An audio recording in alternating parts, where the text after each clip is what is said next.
Ahoy, fellow warriors! And welcome aboard The Joy of Trek, a quarantined podcast exploring the airlocks and sick bays of Star Trek, all of it. I'm Kaki. I'm Kay.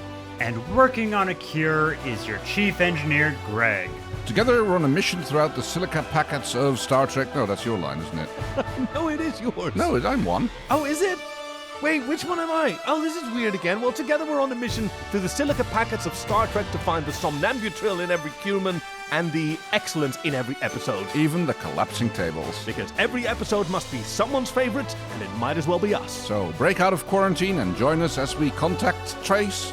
Contact trace, yes. Yep. Into the joy of Trek. Trek. Well, that was a tough start. I think something went wrong with the script, because yes, normally it's the other. Yeah. I think this is an older version of the script that we sort of iterated on and improved on. But hello everyone. And welcome for joining us at the Joy of Trek this week. We never did write a script for how to actually start the sort of episode. We always sort of waffle. We are reviewing, well, not really reviewing. We're talking about, because we don't do it. What we do is not reviews, is it? No, we really. just waffle on about. Observer Effect, Enterprise, Season 4, Episode 11. Oh, yeah. Approaching end of series. First aired on January 21st, 2005. Yeah, shortly after this would come The Drought, where for several years there would just be no new Star Trek. Just reruns. Written by Garfield Reeves-Stevens and Judith Reeves-Stevens and directed by, Mike Vehar. I pronounced it incorrectly as V'ger previously, not realizing, but I've heard since then that it's Vehar. Wasn't this an amazing fucking episode, by the way? Yes, I thought so. It was very good. It's generally quite loved. It's considered to be one of the better episodes. Because what happens in it, Kay? What did we just watch? Let's see. Okay, and just very quickly. Yeah. There are people who listen to this podcast who haven't seen those episodes. So when you do your thing of like describing it in a way that is accurate but completely useless, we are leaving them out in the rain. A largely platonic discussion between two infected crew members leads to the change of first contact protocol. Okay, yeah. Yes, this is a fantastic episode in which the gallant crew of the Enterprise encounters a dangerous disease which threatens two of their crew and requires the rest of the crew to isolate them and race against the clock. But all the while, they're being observed, observer effect, by these non-corporeal life forms that take over several of the crew in order to have their conversation. They do it quite cunningly and quite well. Well, it's not in order to have the conversation. They seem to be able to... Actually, no, they don't seem to be able to talk to each other, which is kind of odd. Now, I can't think of it. It's like they need to talk, but they are discorporeal beings. Yep. And yet they can only communicate with each other, apparently, when they are inhabiting a host body? Yeah. That seems weird. How does that society work? Oh, it might just be part of their protocol. We don't know. Yeah. Hey, okay, but now that we've let's deal with that when we get to the Oh no! Well, it's more. That was early. No, I mean that's usually this part of the episode when we're doing that kind of thing. I mean, I don't really have any warp cores. I mean, these little weirdnesses. There's a few of those. I mean, like, how does a silicone-based virus reproduce inside the human body? That's a fair one. Like that's something that came up in the. Also, the links to the Andromeda strain, which we'll get to, but yeah, a silicone-based whatever wouldn't interact in any way with a carbon-based environment. No, that would. I mean, I'm sure there's trace amounts of silicone in the human body, but it's probably not enough to do any serious reproducing for the virus on. No, exactly. Yeah. So, and yeah, as you said, just like the human body can't do anything against the silicone virus probably couldn't do anything against the human body. No. Then again, I don't have the shield button handy right now because of this cunning setup that I've got, but then again, it might just do other stuff that happens to not be excellent for the human body. Like maybe it interacts with the formaldehyde that naturally occurs in our bodies, and that results in like a certain degree of potassium nitrate that you kind of don't want. So even though it's not like doing anything to the host body, it's just doing its own stuff. It also does it to everybody, all species, all carbon-based species. Yeah. No, well, yeah, that's all. I mean, that's all I have. That's all I've got for warp, of course. swallowing a pint of, like, polonium is not going to be excellent for any carbon-based life form. True. Right? So maybe that's it. Maybe having this inside your body doing its thing is like swallowing a pint of polonium. Yeah, well, swallowing you don't need a pint. Say that 10 times Swallowing fast. Swallowing a pint of polonium. There's got to be a P word for swallowing. Nope, don't Google that. Don't Google that. Definitely. No. Sorry. Right. I mean, you could just grab for the thesaurus and see what's... Observer effect was recommended by Nazzy. Oh, right. What did they have to say? Hey y'all, this is Nazzy, she, her, and I'm back with more Enterprise. I recommended some sillier episodes of Enterprise to you boys. Now I want to share one that's just genuinely good. Season 4 is when Enterprise finally, truly started playing to its strengths, even if it was ultimately too late to save it from cancellation. The problem with recommending Season 4 episodes for the purposes of this podcast, though, is that much of the season is broken up into mini arcs of 2 or 3 episodes, and as much as I would love to have you cover the whole Babel 3-parter, I can't ask that of you. Yet. Yeah, we haven't actually figured out our protocol for, like, multi-part episodes, how we'll deal with that. No, we have not. It would sort of fit with our anarchic attitudes to, like, we'll only do them, but if we do them out of order. Oh, crikey. That would be making it difficult for both us and our listeners. So maybe we should just do them as double headers? Exactly our solution, right? Fair. We are not happy until you're not happy. Yes. Yeah. So instead, I'm going to suggest an episode that's one of the few standalone one-offs of the season, and one of my favorites, Observer Effect, in which Trip and Hoshi contract an alien virus on an away mission. The Enterprise crew must scramble to save their lives, not knowing that their efforts are being watched by outside observers. It's a classic Star Trek medical mystery episode, with the added twist of who exactly the observers are and how the observation is done, which winds up being a really cool little tie-in to a TOS episode. It also has some lovely character moments, and since I love these characters, it's catnip for me. I hope you enjoy it as much as I do. Thank you. Oh, yes, and for us as well. So what did other people think about... Oh, yeah, thank you, Nazzy, by the way, for that excellent recommendation. All right, other reviews. IGN gave the episode 4.5 out of 5 and praised the episode, saying it manages to showcase a lot of the supporting characters and concludes that it's another giant step in the right direction. Hell yeah. Was that contemporary? Ooh, don't know when that was. I didn't write down when that was written. Jamal from Jammer's Reviews felt that links to Errand of Mercy were both subtle and sublime while describing the overall bottle show, as the episode was an example of a humanist science fiction rather than an adventure show, which is very true. Ooh, yeah. Michelle Erica Green from Trek Nation calls it one of the best possessed by aliens episode that Star Trek has ever done. Wow. And that's a lot. Right, there's a lot of those. And then there's like a little bit of confusion about what's going on. Whoops, sorry. Speaking of confusion. Sorry. Hey, those of you who remember, like a while back, I tried to take over the chief's job to like insert clips, not very successfully. And so, as good scientists do, when you fail at something, you just keep trying. Trying it again. Try again. Just don't try something else. I've got one last comment. It's critic Darren Mooney, who was quoting Reva Stevens. I'm not sure. They're the writers. Right, yes. How the entire body position plot device was suggested by Braga and Koto as a way to save us some money. And indicates how the producers knew long before the network announcement that the show being produced was dead in the water. So hey, it was announced 2 weeks after the release of this episode that the show was cancelled, and apparently the network. Well, it was already known at the network, and they were working on that. So, right. Yeah. Well, boo. Yeah, this is one of the finest seasons of Star Trek. Like remarkable in its consistency. Like the season 3 of Star Trek: The Next Generation, season 6 also had like a whole string of bangers. I think season 4 of Voyager, like these renowned streaks of excellence, and season 4 of Enterprise is certainly one of them. Widely beloved, certainly by me. So I think we're ready to warp into the episode? Yes, I do believe so. All right, then let's go. Somebody push a button. You win in 8 moves. We're really starting to get a feel for the game.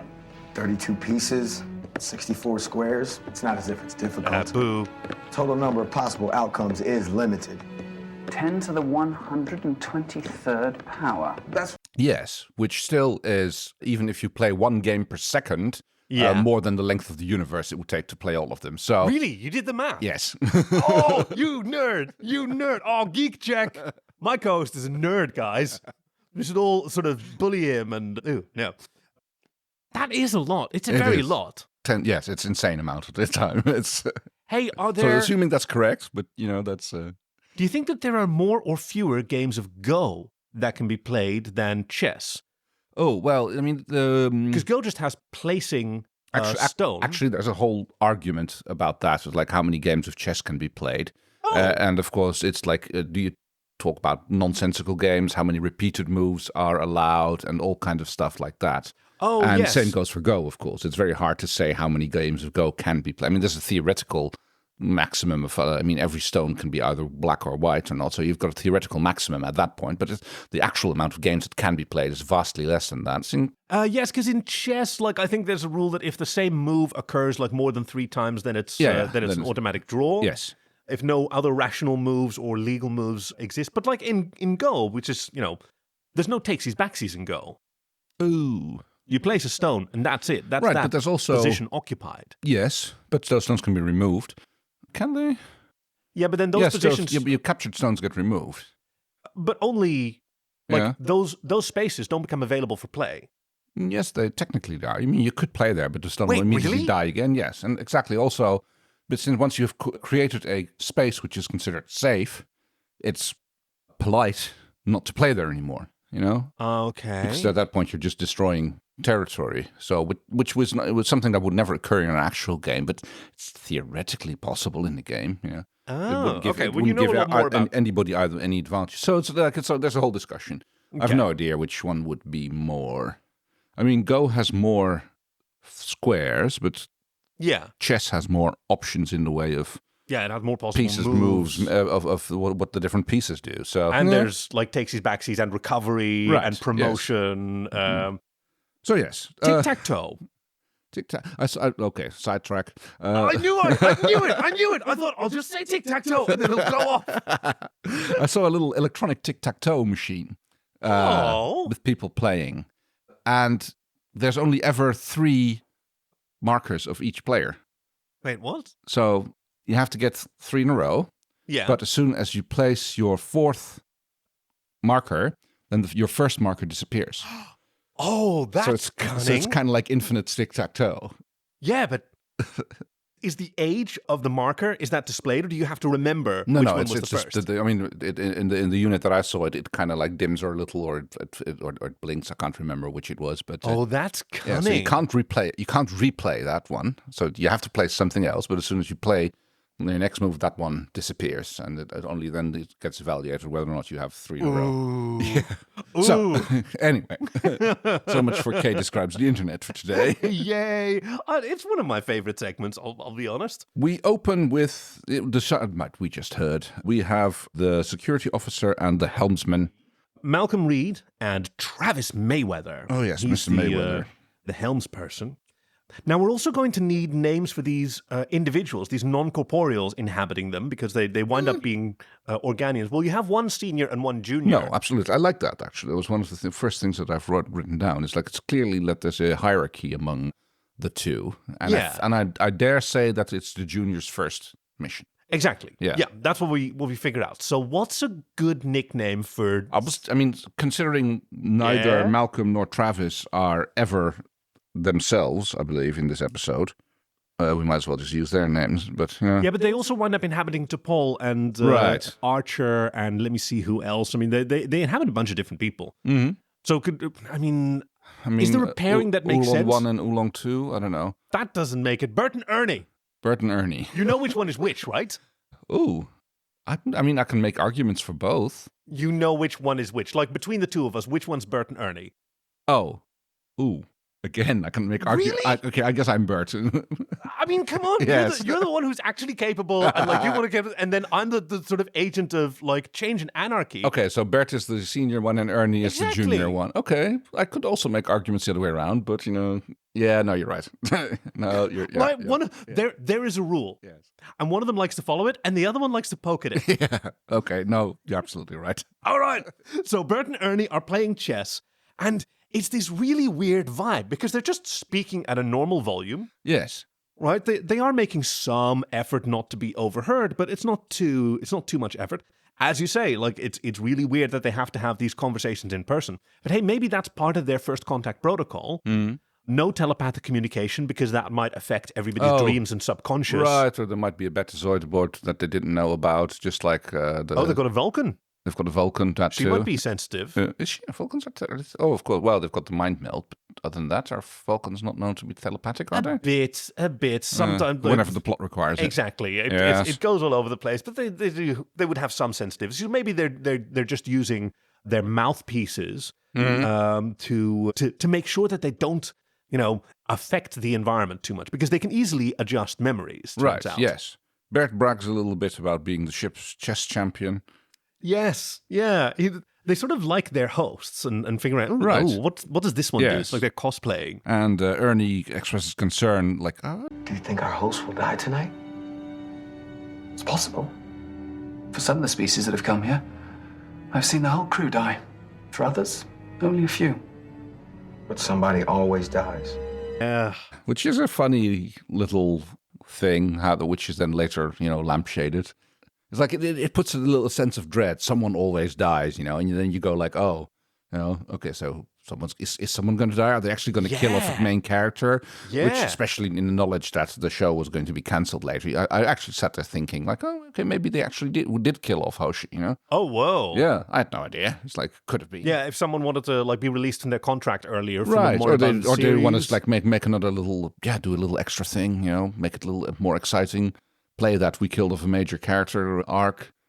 There's like many reasons why they could decide to do that. Especially with such a well-written episode as this. Yes. So after the opening titles, which Which I clicked away for you without you asking me to. yeah, thank you. You're welcome. But if you hadn't done that, I would have sat through it. I would have sat there moping. Well, I already heard your suffering moan when Plex decided to started playing the intro tune just by selecting the episode.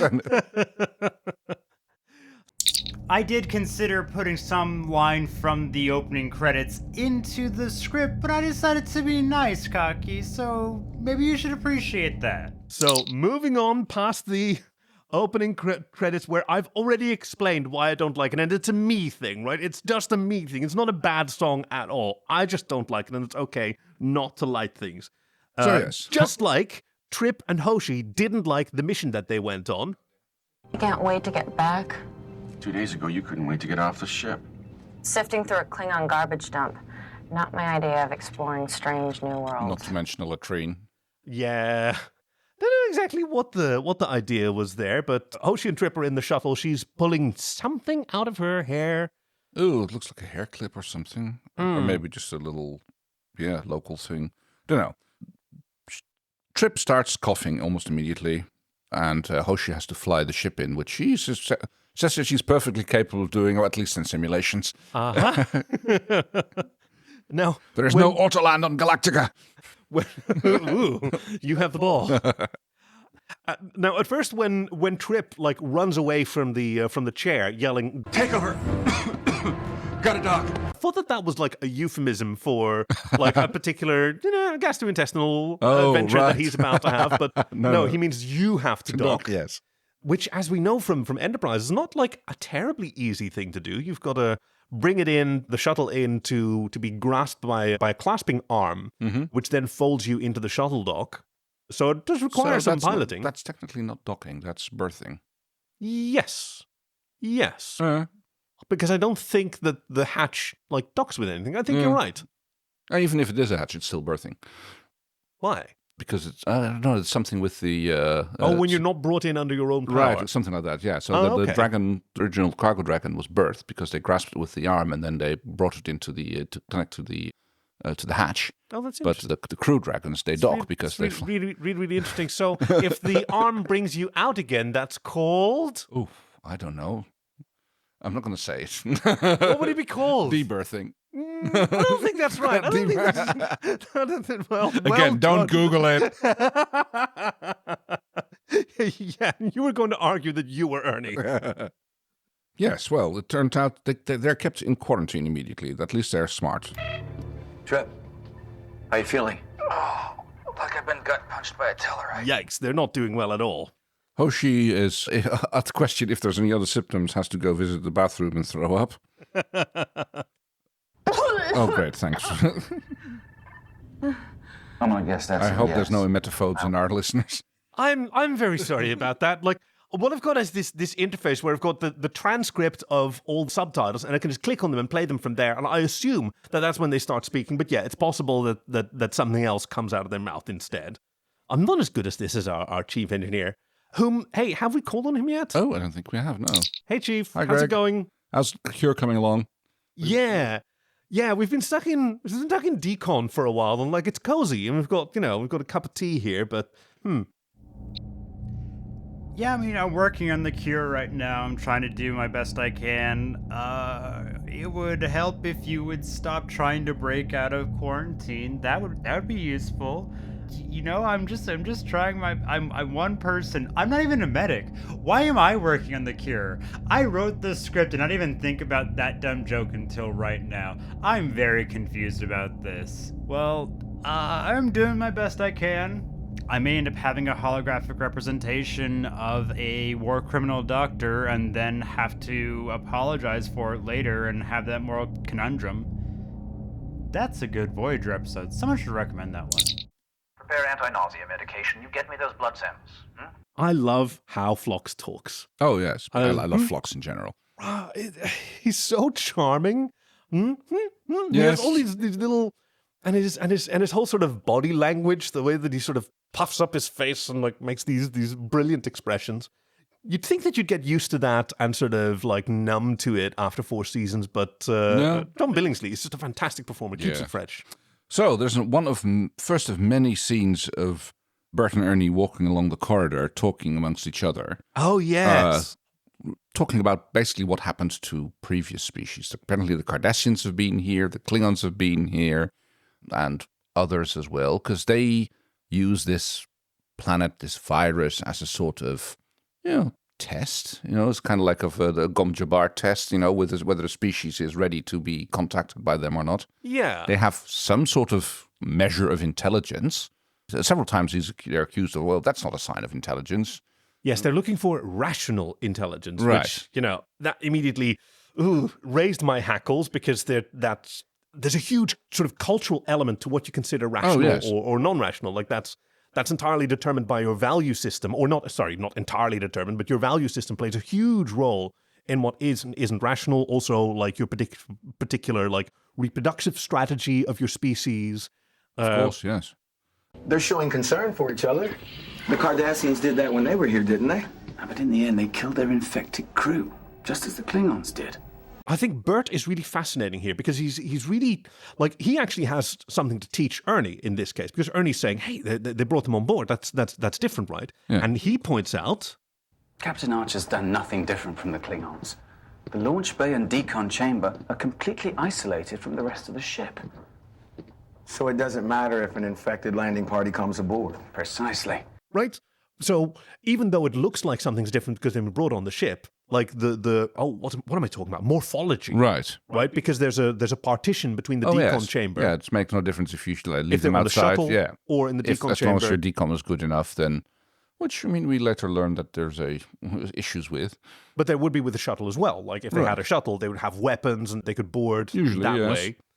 So it's interesting that Ernie is learning a lot from Bert here. And I think I'm going to be on Team Ernie because I think that he's the one that has the most growth in this episode. Oh, yes. That's actually learning stuff. I think it's Ernie's episode. Yes. Ernie's story. Right, I get that, yes. I mean, it makes sense that, like, he's the junior one of the pair, and he's, like, questioning the protocol, the decisions, how are they being made, and how they're being judged. Yeah. And Bert is more like, he's just like, well, this is how we do it. This is the protocol. No emotional involvement. I know the rules. Observation without interference. First contact. The first contact with Yeah. us, yes, even if it'll take them 5,000 years to get around to it. Oh, I just thought of a question for the chief. So this scenario, is this a test or an experiment or an observation? Because like a test usually involves like creating a situation, right, in order to observe its effects. But instead, here they've got a situation, a planet with a particular pathogen that's they're just sort of like camping there, waiting for the interaction. But which is the interaction will be largely the same, or the circumstance will be the same, but without actually creating it. So, Chief, is there a difference in terminology there? So, in a truly rare move by Star Trek, this is actually a use of correct scientific language. This would be an observation. Observation is you do not set up the scenario, you are just observing. An experiment would be you are manipulating a variable. So in this case, it would be an observation because they did not plant this asteroid here. They knew it's there, and they're just allowing other species to come into contact with it and see what happens when they do it. You could infer that maybe they planted it, but we have no concrete evidence that they're the ones who actually planted it. They're just aware that it's there and are allowing other species to come into contact with it. I would say this is very similar to how like a nature documentary works. You're observing what happens, you are not to get involved. Now there are a few instances where people will get involved, and that kind of comes into a discussion of, well, is the involvement because of man-made obstacles that were unintentionally done, and so we're trying to help these animals that otherwise wouldn't survive because of things that man has done. So yeah, it really is just a matter of observation without direct interference, and that's what they're doing here. Thank you. Can't wait to hear that. Yeah, right. Well, okay, so to me it feels like that distinction is purely academic at this point. Whether or not they created it or not, they know it's there, they keep an eye on it, and wait for them to stumble into, for other species to stumble into it, the thing. I mean, if they'd created it, it's like they're just as guilty of letting people run into it. Oh, no, hold on. Now we're bumping into the sort of like semantic territory. That's of why I said that the discussion is purely academic. I mean, this would never get past any ethical board in a medical test. It's like, oh yeah, we're just going to see what happens.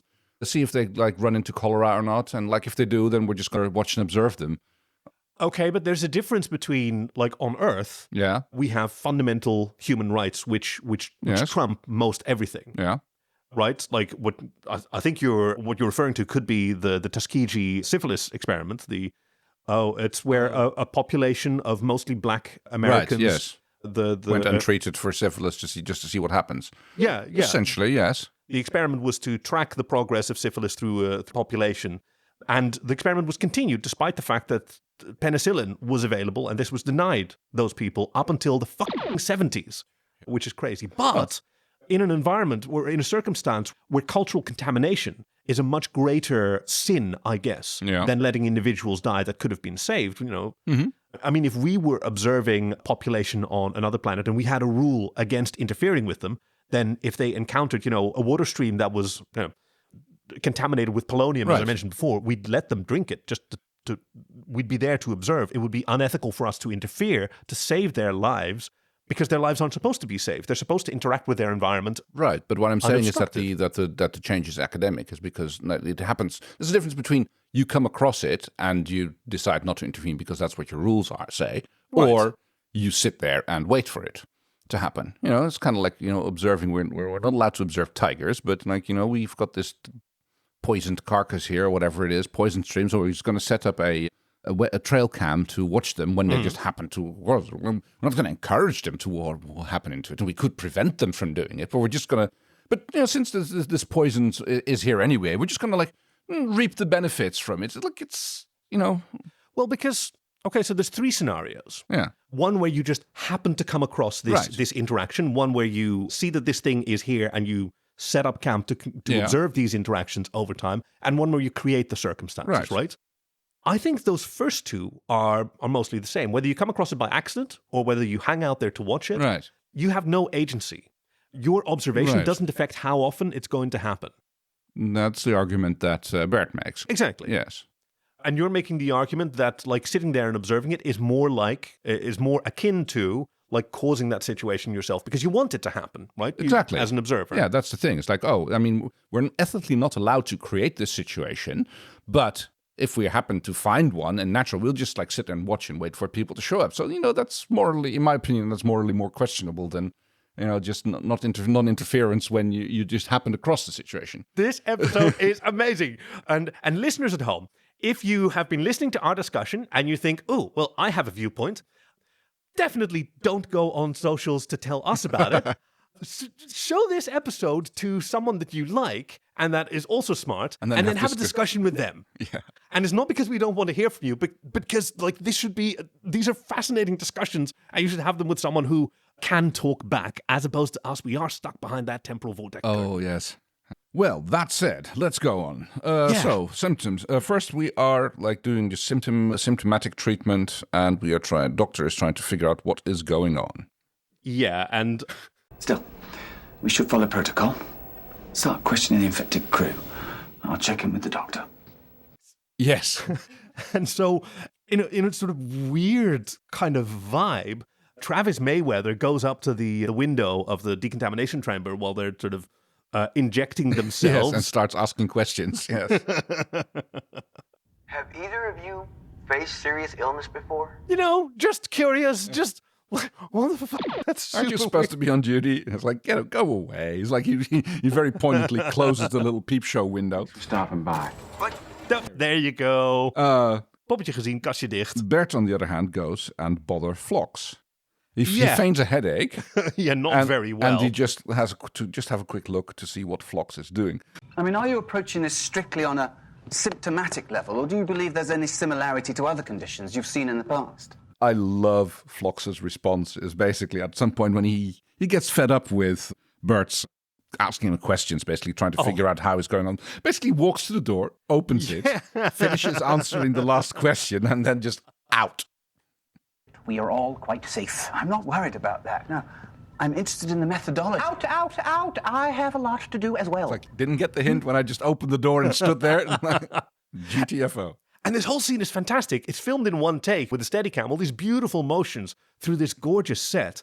Like, this is a bottle episode, right? Oh, yeah. They're supposed to be the cheap ones. They're supposed to be the ones like, went over budget and over schedule last time. There's literally no special effects in the entire episode other than... No guest actors either. True. One of the very few episodes that doesn't have any guest actors, so you don't have to train anyone. The directors and writers are familiar. They could probably do this in like 2/3 the time of most of the other episodes. I guess, yes. You don't have to go anywhere. There's barely any CGI. And yet, it's one of the most fascinating episodes of Enterprise that I've watched. Yeah, if you get the talky ones are usually, if it's done well, then yes. And they're smart, and there's growth, and they're surprising. It's really fantastic. And we also get to learn a lot more about these characters that we haven't known before, because while they're just waiting for Phlox to work on a cure, Hoshi and Trip are suffering, and they've got nothing to do except sort of share stories. Yeah, so you said that you had some comment about the Andromeda strain, because this is where Trip brings it up. And Hoshi oh yes, it's one of your boring movies.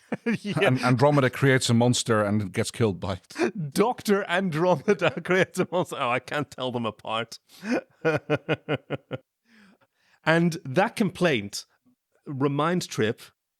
This reminds me of my dorm room at Starfleet training. Got into a lot of trouble at all STC. And Hoshi confesses that she got kicked out. Yes. Because she was running a poker game? Yes, she was running a poker game. Yeah, sorry, Well, you can't stop there. Okay, that's the downside. Like, there's all these pauses in the regular episode that aren't in our... Well, what if I did it like this? Hold on. This reminds me of my dorm room at Starfleet training. I got kicked out. Well, you can't stop there. Hey! Better. Okay, no, I'm getting there. Yeah, sure. I mean, I'm not as good as Chief. No. You're basically like undermining his job a little here, but... okay, but but it's okay because I'm some guy called Bob, right. Like you pointed out. It's okay for me to take over the Chief. You're not AI. And besides, I'm helping the Chief, Fair. Right? Okay, yes. Chief, am I helping? Yeah, I mean, I would say that this is helpful. I'm glad that you have things that you want to talk about so you can incorporate, and I'm just incorporating the stuff that I would think that should be included here. So I think it's a good mix. I hope. So yes, she gets kicked out because she ran a floating poker game, which got interfered by a superior whose arm she broke because she has a black belt in Aikido, which is okay, cool story, bro. I guess it's just like to highlight their boredom. Well, it's also an opportunity to like learn a bit more about like develop Hoshi, because she's one of the less developed characters in this series. Travis Mayweather even more so, unfortunately. But to show like lots of people have lots of different experiences in their lives, and she was also she came aboard. She was kind of timid and scared and mousy. Also, it turns out that in DCOM they don't have pillows at this point. Oh, Later on they do get pillows, but oh, I was like sitting there, that must be very uncomfortable lying on your shoulder like that. But yes, yeah. So the doctor discovers that it's silicone-based and there's no treatment and they're going to die in 5 hours. Yeah, that's a remarkably accurate assessment there. So apparently that happens in like a little over a third of the time, as we hear from Bert and Ernie. Yeah. And this is where, like, every time that we have one of these conversations, because Ernie's observed something that he thinks is remarkable. Yes. He's already on Team Humans. Right, and Bert is like, yeah, this always happens, or like this mostly happens, or it's rare that this happens. And although it's fun to see that during the course of the episode, those numbers seem to slide lower and lower. So the humans do seem to be the exception, because like this happens, like in a third of the case they develop, and then sometimes they develop the cure, but never in time. And then and the percentages get smaller and smaller that the humans are. So we're narrowing it down into the the outer percentile ranges. And when this happens, there's a 68% chance that the entire crew will die. Yeah. It reminds me of a flowchart that I recently saw. Someone sent me a picture, Crimson, our friend Crimson, yes. sent me a picture of a beautiful windmill in America called the Fabian windmill. It's gorgeous. And I wanted to, he showed it to me with no context, and I wanted to show off that, as a Dutch person, I know about windmills. So I quickly Googled how to, identify what does this windmill do? Yeah. What can you tell by the traits? And from the organization, the Vereniging Hollandse Windmolen, I got this handy flowchart with lots of questions in order to determine what kind of thing you're looking at. And I noticed that in the top left corner, when you get there, when you've exhausted all other options, the last question is, are you in Friesland? Yes, then it's this. No, then it's that. Wow. It's kind of like that genie, 20 questions genie on the internet. You know, you have to think of something and it starts asking you questions, and then after a while it tells you what the. Whoa, I don't know this. Oh, okay. It's just a website thingy. It's like basically you have to think of something, and then it plays 20 questions. It plays 20 questions with you, and like more often than not, it gets it right. And if it doesn't, and the last question is, "Are you in Friesland?" And then I'm sure that's one of them in there. So for anyone else that was listening to that and unable to think of what Kay is talking about, Kay is referring to the character guessing program Akinator. That is what Kay is referring to there. Archer goes up to the window, which is still closed. He puts in €5 and he gets 5 minutes with. Travis, that's you again. And he's taking this time to, he's performing his captainly duties. Yes. And informing his crew that things are not. Yes. The doctor is working on the thing. He avoids any discussions of how long it's going to take. It's like, oh, so we're a goner then? It's like, it's too soon to say. Won't be in 5 hours, but. Your own immune system could knock this thing out. Yeah. He's pointedly not giving them the timeline. Yes. Do you think that's the right decision? Don't know. 5 hours is a lot of time. Yes. But that doesn't necessarily mean 5 hours of consciousness and rationality. Oh, good point. Yes. And if they want to maybe send a dear mom and dad letter. Got time to compose a little goodbye letter. Yes, that wouldn't have been a bad idea. Then again, you should probably... that's probably standard. Yes, we know that that's the Tasha Yap protocol, that you have to keep an updated log of everything that you... and an updated list of everyone that's going to be invited to your funeral. Yeah, exactly. Maybe he was sitting there sort of scratching. Do I remove Travis? He was very annoying 5 minutes ago. Already halfway there? Dropping out of warp. Yeah, okay, well... We'll take a quick break and be right back with you for more of the joy of Trek. No, just me. Joy. Oh, sorry. No, it's fine.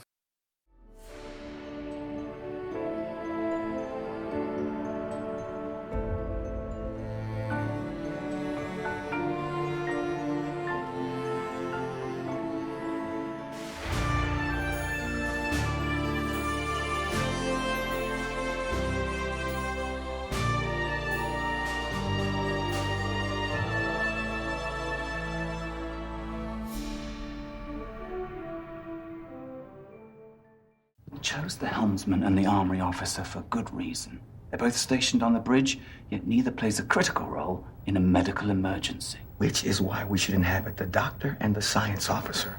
Archer relies on their findings to make his decisions. We could witness that as it happens. The more people we inhabit, the greater the chance that we will inadvertently interfere. The more people we inhabit, the more we'll be able to observe. And now Yes. we get into the really fun part. This is an argument that Ernie seems to win. Mhm. Yeah. And he's playing it right. Oh, yeah. Which is also something that really interests me, like how susceptible these vastly superior non-corporeal beings are to well-made arguments. Yes, good point. From a rational and sort of empathetic point of view. We get more conversation between... Yeah, there's quite a lengthy one between, Hoshi and Trip about language and about his mechanical aptitude, which showed from a young age. As I said, by putting together, maybe not so much, but taking apart is the first step of learning how to put it back together again. I removed every screw from this big dining room table we had. It was so old, the wood sort of stuck together, so it stayed standing. Until my dad put the turkey down. Oh, come on! I mean, I'm sure the story is true, but the joke at the end must be a lie. How old were you? 24, 25. I won't mind. And then he spent a month in his room, yeah. But it's great that they have this opportunity to talk to each other. Although he also asks her, like, how many languages do you speak? And she says, oh, that's not how it doesn't work works. out the way, they're all related and, yeah. Yeah, but that's not... I mean, that's not right. Like, languages are still, like, discrete units. True. And speaking one doesn't mean that you can speak the other. No. Unless they happen to be mutually intelligible, like Dutch and Afrikaans, a language Right. spoken in South But Africa. once you speak Romanian and Italian, then you probably have a good chance of being able to understand Schweizerdeutsch as well, and German, It's like it's one of those intermediate languages. Wait, Romanian and it's... Oh, you mean Romansh, maybe? Romansh? I don't know. I mean, No, Schweizerdeutsch is a completely different branch of Proto-Indo-European than, Is it? Oh, than okay. Italian. I mean, that's Well, yes, the but I mean, Germanic but like branch, if you and this is the Romance branch. I have no idea. It's I don't know if they have crossovers. So yeah, they do a little bit of... now we have Bert and Ernie inhabiting T'Pol and Phlox. Yeah. Where I believe... let's see. I think Bert is in T'Pol and Ernie's in Phlox. I do love that, actually, that you can actually tell during the episode by just listening to the way they talk about each other and the arguments they make, who's who. That's I thought that was really well done. Yeah, like this example. You want the humans to fail. That's Ernie. This isn't a competition. Either species intelligence is developed enough for first contact, or it so isn't. Bert is definitely T'Pol. Yeah, right? So it's interesting that they don't necessarily... Like, I wonder why they make these choices, because it doesn't seem to have anything to do with, like, senior... Oh, I say that now. T'Pol is technically Phlox's senior officer. She's the first officer of the ship, and Travis was the junior officer compared to Malcolm Reed. Oh, I wonder if that seems to be consistent, although... Yeah. And I think later on, Ernie plays T'Pol. While... Do they? Oh, we'll see that when we get there. So, how do you feel about dying is basically what they come to ask them. Yeah. We were more interested in discussing your state of mind. Look, if you really want to know how we feel, we'd be a lot better knowing you two were back in sickbay working on the cure for this. And Hoshi and Trip think that's really kind of weird, but there's nothing they can do about it. And Bert and Ernie walk back into the... It's basically what the data comes in that Phlox was waiting for. Those are the new test results my host is waiting for. Yep. We should leave these creatures to their work undisturbed. Creatures. So they go back to Malcolm and Travis on the bridge, and it's kind of cool how there's this shot from Malcolm to Travis, and they look at each other with this werewolf look, Yes, like in the game Werewolf. like when the werewolves turn to open their eyes, they just look at each other, look around, make eye contact, give a little knowing nod at each other. That's exactly what's going on here. Yeah. It's fantastic because there's no special effect involved. It's just a cool camera move. It's a well-considered scene. Like, all of the hard work for this episode was done during the pre-production, during the storyboarding, during the writing, and the execution must have been relatively straightforward, I assume, unless all of this was come up on the spot. That's also a possibility. But yes, Phlox has his first theory. Yes. Wait a minute, we could do it with radiation, except the radiation would be too much it would kill them, basically. Yep. Killed by the cure. Oh, it was Paul who pointed it out. Yeah. That it might be susceptible. And I like his attitude. Well, it would kill them, but it's definitely a start. Yes, we have an avenue. Yeah. All right, this is where Hoshi starts flipping. Yes, she's talking in her sleep, speaking in several languages. The only one I recognized there was "Ich werde zu spät in die Klasse kommen." Yes. A typical, like, I'm going to be late for class, in this case in German. Later on, I think she also speaks Russian, I was able to recognize, but some of the other ones I couldn't recognize at all. Schöne Overnight. Hoshi. Ich werde zu spät in die Klasse kommen. Hoshi, wake up. So, yes. They're deteriorating. Yes, they are definitely. She's getting, into the hallucinogenic part of the story. Delirium, that's what I'm looking for, not hallucinogenic. Oh, yeah, there we go. Archer comes to the conclusion that, yes, we were working on contacting the Klingons through Starfleet in order if they found a cure, but, they shot their own shuttle. Not necessary. We found the debris in orbit, so that's what they did. Bert actually slips up here a little. They didn't even plead for mercy. Gets this look from Archer. Well, if they were Klingons, they wouldn't, of course. So yes, Yeah, you're right. He slipped up a few times with Phlox as well, because he's done this for 800 years. Yeah, he's kind of, as much as he's a stickler for the rules, he's just not. He doesn't see them as very challenging, or doesn't do his best very much. But Ernie asks if Captain, if they had it, would you would ask them for it, wouldn't you? Yes. And, yes. It's a very leading question. Oh, absolutely. If they developed one, you'd ask for it, right? On bended knee. Which is very much sort of pointing out to Bert. Yeah. Now that's bad protocol. Leading questions like that. Of course, yes. Hoshi is trying to escape. Math is just another language. Okay. Yeah. You know what? That's worthy of a... I say we eject the warp core! Math is not just another language. Yes, it has repeating structures. It's a symbolic language, which is different from a... But that doesn't help you with decryption. No. Because or guessing a number. Yes, which also involves, having knowledge of the culture and policy and numerical systems and what do you know? The programming language. It's Portos' birthday. So she goes off. Alarms go off. Protocol for quarantine breached. Whap, whap. Oh, I've got that clip. Quarantine breach on D-Deck. Ta-ta-ta-ta. The decon chamber has been unsealed. Oh, big trouble for the whole crew because now they're walking into Gen Pop, basically. Red alert, seal down D-Deck, turn off all the power. We want that closed off. And then we through her delirium, we still find out that there's a sort of rational part of Hoshi, or at least it's not completely insane. She's trying to space herself. Right. Yes. Because I was wondering at that point. Yeah. Is this something that the virus is making her do, or Also, why doesn't she just use the airlock on the other that's attached to quarantine? But that one goes to the shuttle bay. Yeah, you're right. Yeah, I don't know. But it's kind of heartbreaking when she says, "Still time." While there's still time. Yeah. Right? Her mental fortitude has been battered by her suffering. Also, clearly not thinking rationally, because if she dies early while being spaced, it shouldn't make a difference. If you can also die in quarantine, and then they'll do whatever it needs to be done. So, she's suffering. Right. Yeah, okay. And also for someone who is so rational and analytical as Hoshi is, feeling her own mind deteriorate must be terrifying as well. But Trip manages to get her back into the quarantine room, reports back that all's well now.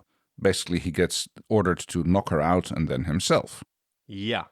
And he really should have lied down first before.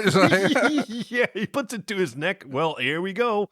Somnambutril, by the way. Yes. Reminiscent of the term somnambulism, which is sleepwalking, which is not what you want them to do right now, but, Not really, no. This is the start of something that's really brilliant in this episode, the use of screens. Because they're speaking directly with Trip from sickbay, Archer and Phlox, yes, over the screen. And like throughout the rest of this episode, we see a lot of information being conveyed, like Yes, through that's these right. Yes. integrating video screens, which gives a tremendous sense of like immediacy and realism to this already great episode. Sweet dreams, Houdini. Yeah, and he's actually concerned for a moment because he's like, I'm just wondering if either one of us will ever wake up again. because there's a lot of drugs that he's taking. At least, I guess, it'll be a quiet way to go, but still, doing that and not knowing what it's going to be. But yes, Phlox found a specific frequency of radiation, which will take care of it. Yep. But now we need to work out a way of using that without killing the patient. And that's what I'm working on. Work faster. Bert and Ernie, or mostly Ernie talking to Bert, is like, we can stop. It's like he's really starting to advocate for stepping in, breaking protocol, and interfering. Bert says, well, we're on the bridge. We can't really have this conversation here. But Ernie says, I know where we can talk undisturbed. So that's actually quite interesting, because when he says, like, this is not the place to be having this discussion, I initially interpreted that as like we're on an observing mission.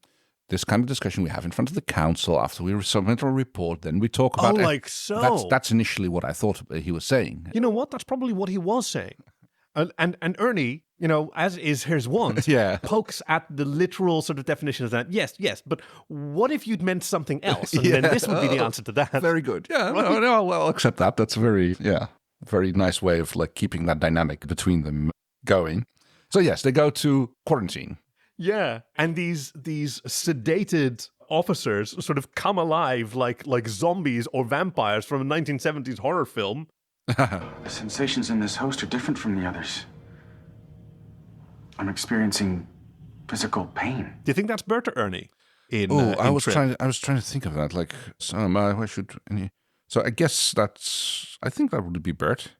Yeah, because he says, why should any species have to endure this weakness? And then Ernie is like, Ernie. And then Bert goes, because of the desire to overcome it. It's like, spur them to move beyond. Maybe that isn't true for all species. Wait. It was true for us. That's Bert. She's Bert. Yeah, no, you're right. Yes. Yeah, I there agree. we go. Yeah. But see, this is also fascinating. Like, just figuring out who's who is part of the fun of this episode, and it's laid out quite clearly. Like, you can figure it out, but it keeps you hooked. It's absolutely brilliant. But of course, these two characters speaking to each other catches someone's attention because it's observed by Phlox, and he's like, "Well, that's weird." Immediately pulls up some readings on his little screens. These brain readings. I love that. You can't be awake. Not with that much Funambutil. Like... And they notice... We're being observed. Yeah. I wonder how. Yeah, interesting. Like, maybe they have basic... Yeah. I don't know. They would have to be observing everyone on board in order to notice where their attention was being focused. They're clearly not noticing the camera at first, because like just the camera isn't enough. It's the fact that Phlox is seeing what's going on. Maybe they can feel their own sort of quantum particles superposition collapsing. Yeah, like, oh, that's not part. Like, I now have waves and particles. There should be wavicles. There must be someone watching me. Yeah, I don't like it. And scratching their entangled photons. Yes. Now, again, the two show up, this time in Archer and T'Pol. Yeah. It's like, oh, hey, fancy meeting you here. And he asks, like, what have you seen? And I'm like, oh, yes, alien brainwaves. Yeah. And they sort of, like, take his pad and look at it with disinterest while speaking to each other. Yeah. Did you know they had this capability? He must have used Denobulan technology. And... You see Phlox? Yeah, I see. Now I see what's going on. Like, did you do this? No. Are you responsible for what happened to my patients? This whole conversation is brilliant. Like, it's so calm. He asks the question first, are you responsible? And they say no. And he accepts that. Yes. And, like, he's in enormous danger, potentially. Oh, yes. Right? The he knows, he has no idea what they're going to do. Yeah. And so he recognizes that, okay, whatever this is, I'm completely powerless. And he doesn't prioritize, saving the captain from whatever. No. That's not how he solves problems. He wants to learn more. So apparently the detection of their presence is something that happens in less than 2% of the cases. How did you do it? I was like, well, Commander Tucker and Ensign Sato were sedated. They shouldn't have been able to stand and talk. You can see them going like, oh, crap. It's been so long since we had physical form, we weren't able to distinguish sleep from sedation. We'll remember next time. Yeah. Well, thank you for telling us. We won't make that mistake again. Yep. So that's why they sort of broke this protocol a bit. They just wanted to learn some more to adjust their protocols. Yes, they told them that they actually tell him that they inhabited him only a few hours ago. Yeah. And he is like, he does a lot of, I mean, he does a lot of quick thinking. It's like not even conclusion jumping, but he's like, oh, so that means you can like adjust my memories, which means I'm not going to be able to remember this conversation now, am I? Yep. But if you can do all that, couldn't you help my patients? We could. But we won't. Thank you for your help, Doctor. Bye. See, we could, says Archer, but we won't, says to Paul. Yeah. So Archer is Ernie now. He gets one more dig in, though. No wonder you erase memories. Your behavior is appalling. Yeah. Oh. Oh. And that really must sting a little bit. At least Ernie. Oh, yes. Right? Brett just like brushes it off, but Ernie, yes, he probably gets strengthened in his resolve at this by that exchange. I mean, in those 2% of the cases, do you think Bert is the only observer here? Like, he's been doing this for 800 years. Do you think this experiment precedes Bert's stewardship? Oh, I think so, yes. Yeah. Although, okay, I've got some argument that it's not, but that's basically a slip-up of the writing team. It's like they find an impact site from an asteroid which supposedly carried the virus. Yes, the meteorite, yeah. We're clearly dealing with an atmospheric planet, so the odds of any meteor strike still being identifiable after a prolonged period of time is very small because of erosion effects. Yeah, and but 800 years. Yeah. Wait, so when do you think the meteor struck? Well, clearly more than 800 years ago. Because he's been doing these observations for 800 years. Yeah, but so it might have been 820. Like, it might not have been but 900 even then, years. unless it's a massive meteor, then 800 years would be enough to erode it, you think? Well, clearly to the point that, how do we know it's that meteor strike? Oh, yeah. There's going to be dozens, hundreds. I don't know how many meteors make a hole in the ground on average on a yearly basis. Yeah, true. But it's probably going to be a few. Yeah. Well, maybe it's not. I mean, it was localized, like only Trip and Hoshi. Right. They do that's what the conclusion they pull. Yeah. Okay. So they look in that specific area, but still, Yeah, maybe. Also, why it would not have spread, but because Silicon Life, but okay. Anyway, that way lies madness, thinking that. So only 7 species have managed to find the radiation cure, but never in time. Yeah. Of course, we didn't make contact with them. Expending resources to attempt an impossible task is not a sign of intelligence. It's like, I wonder what their definition of intelligence is. Right. It's very peculiar. Yeah. There's a huge bias there. Like, what outcome did you expect? Like, clearly, destroying the affected crew members is not what they expected because they didn't contact the Klingons. Like, are you supposed to develop the cure completely? Like, well, clearly they're not. I don't think that's what they're going for. Technology doesn't seem to be a measure here. I think it's emotional intelligence which they're trying to gauge them on. That's what Ernie says, that we should be gauging them on that. But other species have shown that kind of compassion. The Cardassians apparently did, but that wasn't good enough to get a passing grade. Right? No. Well, they killed their own people. We don't know that about the. Oh yes, eventually they did, and so did the Klingons. So killing the infected crew members is not a passing grade, but also like embracing them and the entire crew dying is also not a passing grade. So what is? Are exactly. We have no idea what standards are, which kind of makes them extra alien, I suppose. Yeah. Also, one more thing about Phlox. It's kind of like, why didn't you think he just kind of like wandered over to the console and beep, intruder alert in sickbay? Yeah. Yeah. It might have been worth trying. Yeah, exactly. Oh, but maybe, I mean, they do kind of do the bully thing, right? Where two people pull the pad out of his hand, and yes. Yeah, and one of them sort of walks around beside him. Kind of surrounding him. Totally, yes. Kind of blocking him from getting there. So they go back to their own bodies, and yes, we now need to move them to sickbay because the only way we can do the treatment is in the photon launcher tube we have in sickbay. The bioscanner I still think it's photo. It's so cool. I The know. imaging chamber, I like it so much. But yes, you're right. It does. It does. They're kind of like being slotted into a Pez dispenser. So it's the doctor and the captain who suit up. Yeah. Because, I mean, spacesuits is a great decom suit as well, or at least a protective. It's like it's fully a sealed, no problem. Fantastic hazard suit. So they probably like flushed the atmosphere. No, you wouldn't want to flush the atmosphere because the patients still need to breathe. Yes, exactly. But you don't want to wrap I think them up. D-deck is hermetically sealed at this point. More fantastic use of these screens because we're watching all this from like the situation room on the bridge, and you're seeing them suiting up and walking through the environment on these screens. It's so good. Time is running out because Hoshi is almost dead. She's going into allogenic shock. Captain, she's dying. Which is apparently used interchangeably with hypovolemic shock, sudden loss of blood pressure. But there is a slight difference in, like, one of them is usually associated with trauma, the other one is usually associated with seepage or whatever. I but have no idea. It's bad news. Which is repeated. Someone always dies. Yeah, I'm not a fan of Bert. I don't think he's evil or like. No, he's not. He's just. But he's not. jaded He's a bit of an apparatchik. Yeah. You know. Well, executing the protocols correctly, Right. like he's following scientific method as he's been taught it. But I don't like how jaded he is, and he seems to like being right, which is also not a great trait in a scientific practitioner. Also, I'm wondering what did they do to Doc's menagerie? Is that still standing here, or did that get evacuated out of this here before they opened it to infected people? Yeah, that's a really good point.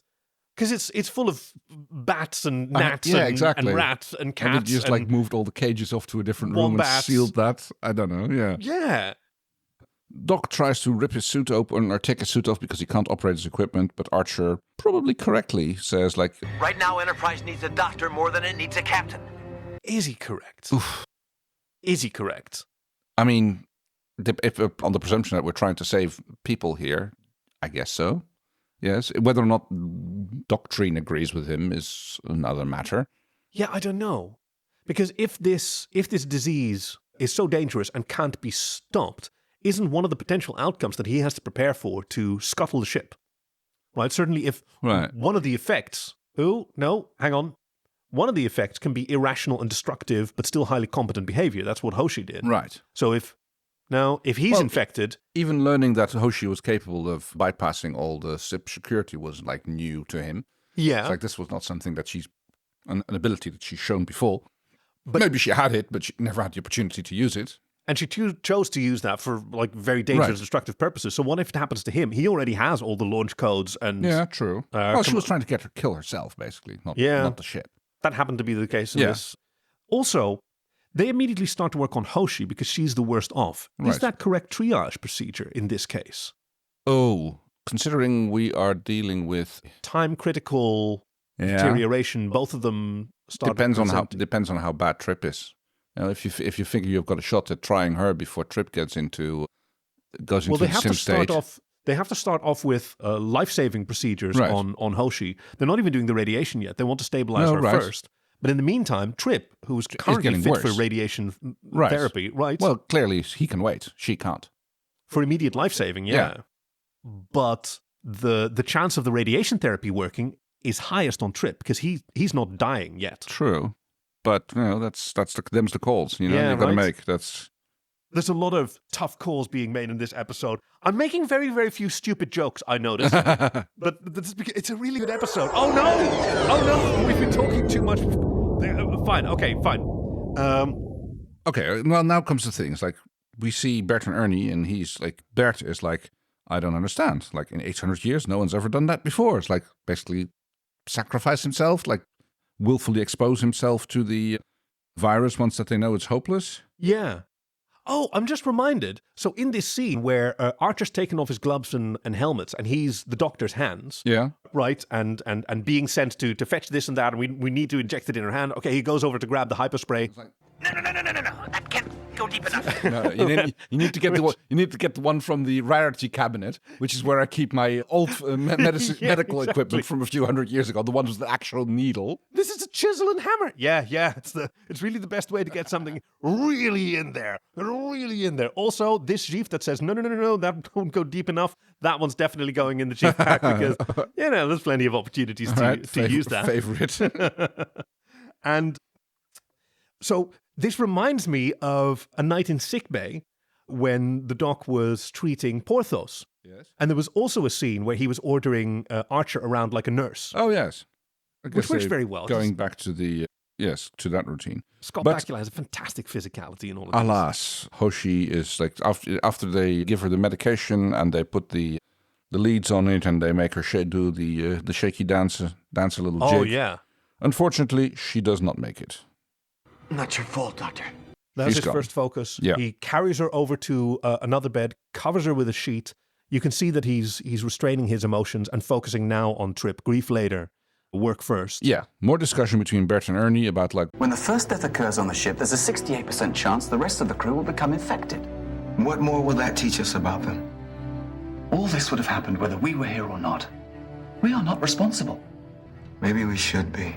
We stick with the humans. Yes. Archer throws a blanket over Hoshi before Trip goes into the chamber for treatment. And it doesn't work. It doesn't work. Okay, and now there's a little continuity error here. Oh! Because when he starts walking around back and forth, in the first shot you can see Hoshi lying with the blanket not covering her feet. And in a later shot, she is completely under the blanket. So. Well, now you've got something to add to the goof section on IMDb if it's not there already. If it's not there already, yeah.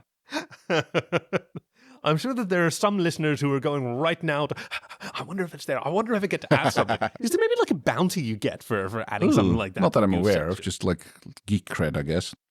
And Archer calls to Paul. Then you know you're in command. Yes, Captain. Which I don't understand exactly is like...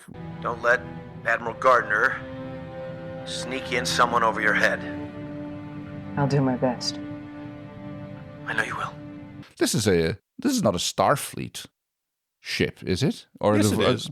But Starfleet is an Earth organization at this point. Yeah, so the Klingons aren't... Oh, sorry, the Klingons. The Vulcans aren't a member of that yet. No, but depending on, like, I think her commission with the Klingon, or now you've got me doing it with the Vulcan Science Directorate, like that was in jeopardy at some point. Like she was essentially fired, right?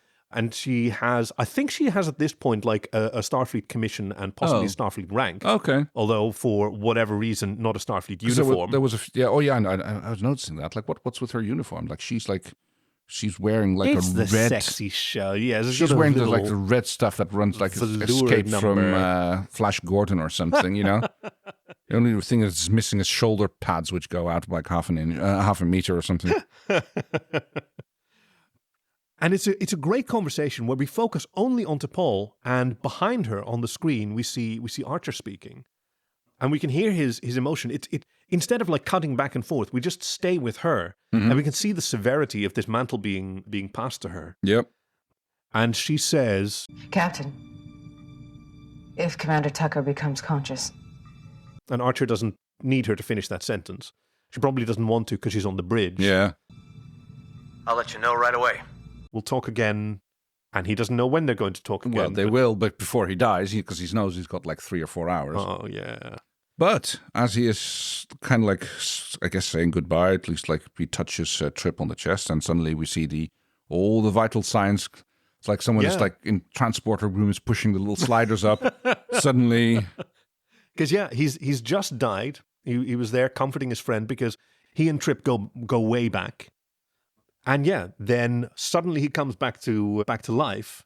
So this is Ernie by the looks of it, I guess, because he says, "I have such respect for you, Captain Archer." Yeah, that's Ernie in Trip. And then the bride of Dracula wakes from under her sheet. She sits bolt upright. They're breaking every rule we have. Because they don't apply to this species. That is not our decision to make.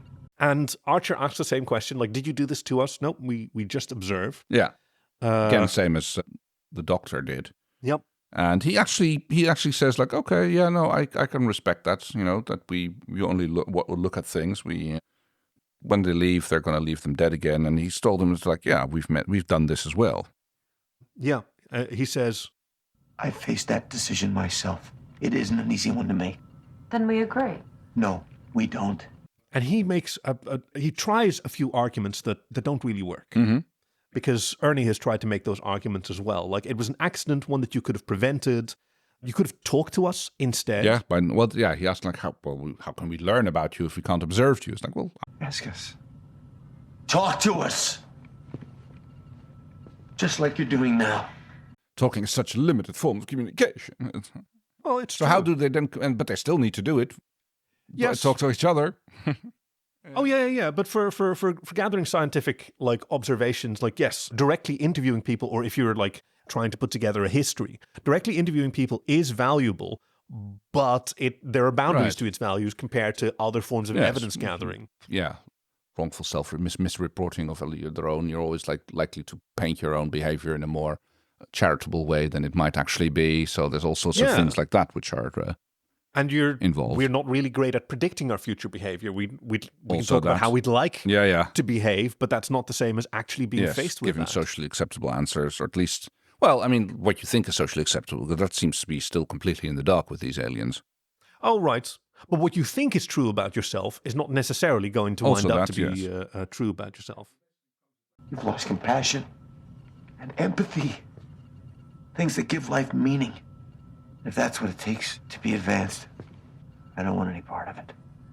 And then Archer tries another way, because he realizes he's got to get Bert on his side.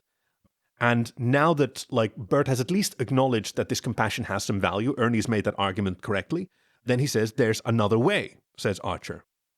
Experience compassion for yourself. Right. And it's a tenuous argument, but that seems to win the day. Like, right. You want to make these observations. You want to challenge this idea of rationality versus compassion. Like, which of those is valuable? You should probably experience it. Yeah, have a go at it. Try being compassionate. See how it feels. And then first one's free. Whether You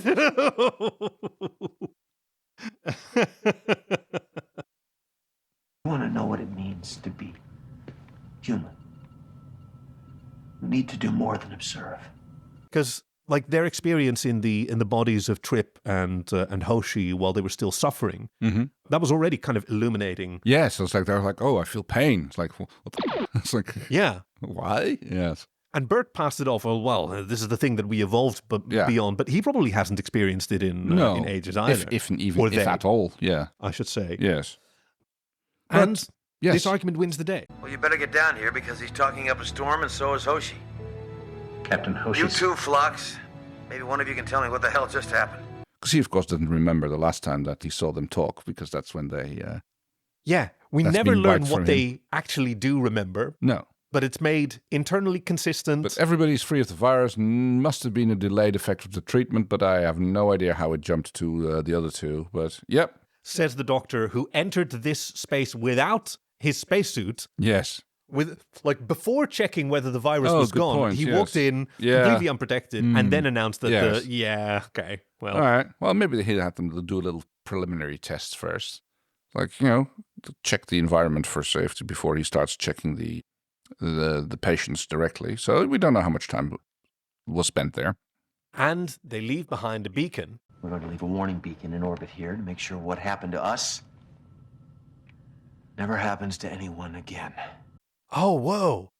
That's the thing that they were waiting for.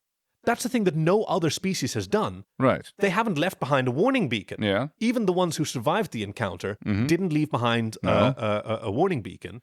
Clearly, that's not the... I mean, I understand that's the humans doing the first thing, but they are actually, okay, well, now we can't do this, use this test anymore. Right, but if they don't interfere, if any other species had left behind one of those beacons, the Organians wouldn't have removed it. They would want to continue the experiment, but they wouldn't do it because that would violate their non-interference. No, fair point, yeah. So maybe that was the one thing that they were waiting for that marks them as a rational... Because nobody else did it. No, I get I don't that. know why, by the way. Yeah, I mean, Klingons I can understand. Cardassians probably also, but yeah. Oh, yeah. I mean, they're so bureaucratic, they just put it in their own records and assume Yes. that was good enough for everyone And they don't who care. matters. And the Cardassians are notoriously about not caring about other species. Yes. Yeah. I mean, we don't know whether that's the case now at this time. This is like 2154. All right, yeah, it's a little bit earlier on, but who knows? And So, we end yes. with Travis and Malcolm, Bert and Ernie once again discussing as they're walking through this. I'm going to recommend that we start preparations for an official first contact mission. Indeed. Well, at the rate they're progressing, that'll barely give us 5,000 years to prepare. Then we better get started. Yeah. It'll barely give us 5,000 years to prepare. We need to get on it. Which doesn't wind up taking 5,000 years. It winds up taking a little over 100 years Right, before as a prequel to the original series. Errand of Mercy, yeah. which I haven't seen, but I'm kind of Nor looking I, forward yes. to now. Which, okay, so we got 2 like warp drops, but we have made it. Yes. So who did you think was so fucking cool? Oh, that would go to. I mean, I don't really know the act, but basically Malcolm and Travis, the actors. I think they did a fantastic job in this episode. Oh, yeah, absolutely. Yeah. So them. I'd say but Bert and everybody yeah. else also did a great job. True, but they got the most of it. Like, they got to play the whole dynamic out. They had to set the scene. They had to. That's true. And everybody else kind of had to try and match what they did. They got the first chance at setting up the aliens, I guess. Oh, like so. Yeah. Oh, that must have been fun to workshop together. Oh, yeah, I guess so, yeah. And everybody else would probably have to sit and watch watch their interactions. And okay, now we have to play a similar interaction as those aliens. And you kind of want to mirror that off the actors who did it first, I guess. Or at least most. Probably a lot like the new Jumanji films that have come out, which I know are not beloved by everyone. I do really like them because they do a lot with this where, these actors have to work together to create a character that they're going to share in different ways. It can be very, very funny. It can be very, very funny. I happen to enjoy the Jumanji films and not the opening titles to the Enterprise. It's weird. It's weird how brains work sometimes. I think my MVP is going to be Judith and Garfield Reeve-Stevens, the writers of this episode. Oh, okay. Yeah. I think they demonstrated how, like, a bottle episode can be phenomenally effective with really clever, insightful, empathetic writing. Like, it's intellectual, it's emotional. We move forward with these characters that have moments to speak to each other. That, I was going to say they don't have to be terribly relevant to the character. The fact that Hoshi has a black belt in Aikido comes up when Trip tries to stop her from opening the airlock, and she just wipes the floor with him. He overpowers her in the end. Yeah, certainly with emotion, like he convinces her. All right. Although I'm a really big fan of Ernie as well. I really like him in this. I really like them in this episode. But okay, then as for Captain's log supplemental. Well, that one take where Trip actually hits himself with the injector and then immediately falls down. But no. Yeah, because the prop was actually loaded with somnambulity. But no, I'm more like thinking of that. Thinking of that the first time that it's T'Pol and Phlox standing there in front of the window, watching the conversation between Hoshi and Trip, and then it's like, "Come play with us." Into oblivion. I really got a shining moment with like the way they're just like standing there, kind of like looking, suddenly being noticed at standing there, just like the two little twin girls from. Oh wow. Ooh, okay, then who? Then who's mine going to be? Oh, let me see.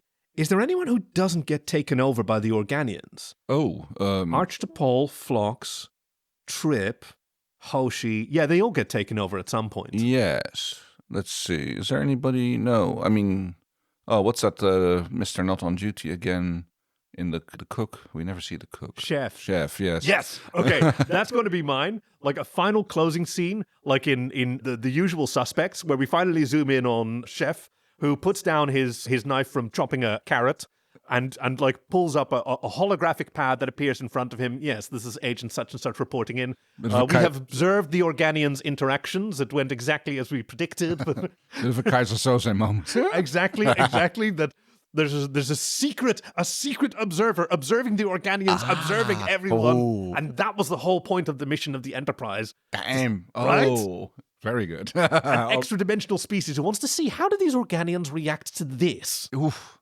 Nice, yeah. Double plot, yeah. Okay, and then let's move on. Oh yeah. I've got the sound effect now.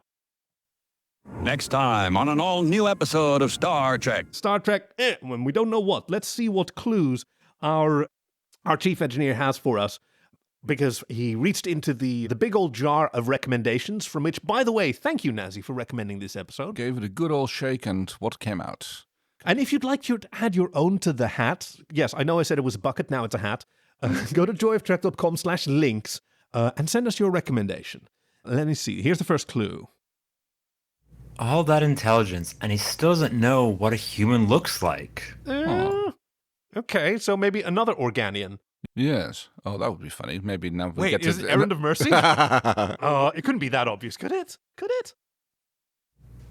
Of course I do, but humans are often irked by such precision, especially the more emotional humans. Ooh, that's I swear I recognize that. I mean, if it wasn't about mimicry, then it would be... Is it Data?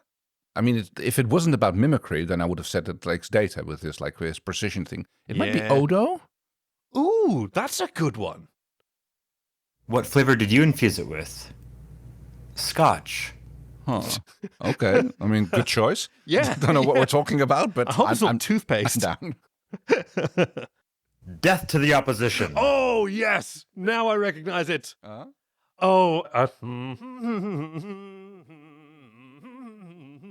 No? No. Okay, let's have another. No player shall at any time make contact with the umpire in any manner. The prescribed penalty for the violation is immediate ejection from the game.